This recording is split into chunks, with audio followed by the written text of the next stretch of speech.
బతుకంటే బొమ్మల ఆట అని తెలుసు, కథ అని తెలుసు,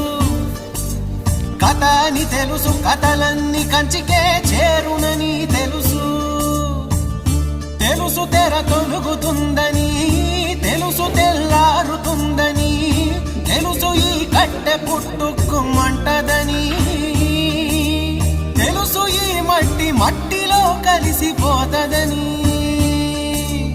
ఇన్ని తెలిసి ఇరకాటంలో పడిపోతావు ఎందుకని? మాయ